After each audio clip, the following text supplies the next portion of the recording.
আমি যেভাবে পেঁপে দিয়ে মুরগির মাংসটা রান্না করলাম। হ্যালো এভরিওয়ান, কেমন আছেন সবাই? আশা করি আপনারা ভালো আছেন। আমরাও আল্লাহর রহমতে ভালো আছি। আরও একটি নতুন ভিডিও নিয়ে আপনাদের মাঝে চলে আসলাম।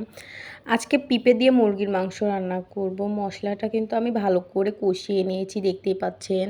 মুরগির মাংস রান্না করার জন্য যে মশলাপাতিগুলো দেওয়া লাগবে ওইগুলো দিয়েই কিন্তু মশলাটা আমি ভালো করে অনেকক্ষণ সময় নিয়ে কষিয়ে নিয়েছি। তারপরে এই যে ধুয়ে রাখা মুরগির মাংসগুলো দিয়ে দিলাম। দিয়ে দেওয়ার পরে এখন ভালো করে মুরগির মাংসের সঙ্গে মশলাটা ভালো করে মিশিয়ে নিয়ে কষিয়ে নিব। ভালো করে মাংসটা কষিয়ে নিব। আবার ঢাকনা দিয়ে দিয়ে কিন্তু কষিয়ে নিচ্ছি। আবার ঢাকনা তুলে আবার নেড়ে দিতে হচ্ছে, না হলে যদি নিচে লেগে যায়।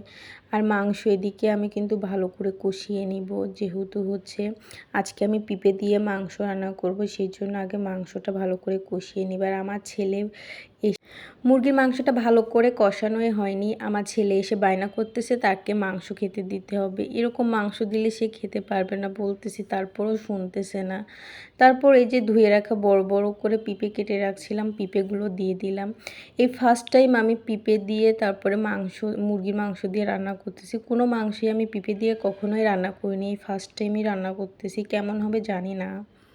পেঁপের সঙ্গে মাংসটাও কিন্তু আমি ভালো করে কষিয়ে নিয়েছি। দেখতেই পেলেন মাংসটা প্রথমে আমি কষিয়ে নিলাম, তারপরে পেঁপে দিয়ে দিলাম। পেঁপের সঙ্গেও মাংসটা কিন্তু ভালো করে কষিয়ে নিয়েছি।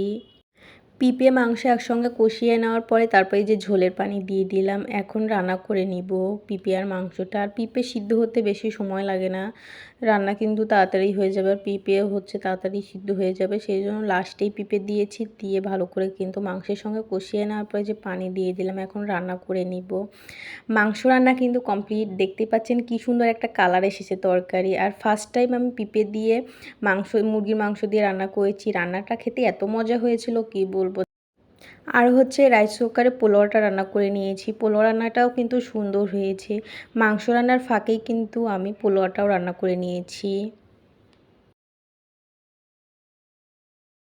রান্নাবান্না সব কিছুই কিন্তু কমপ্লিট হয়ে গিয়েছে। ছাবের দাদুকে খেতে দিব। এখন টেবিলের পরে সব কিছু বেড়ে নিয়েছি। মসুরের ডালও রান্না করা হয়েছিল তার ফাঁকে।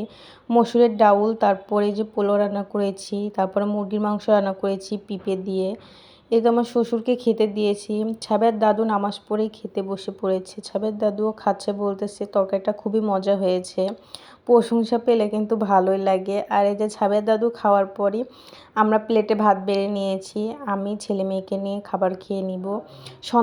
আজকে সন্ধ্যাবেলা কিন্তু ছাবেয়ার বাবাও আসবে। আজকের মতো ভিডিওটি এইখানেই শেষ করলাম। আর নতুন নতুন ভিডিও নিয়ে আপনাদের মাঝে আবারও আসবো। আল্লাহ হাফেজ।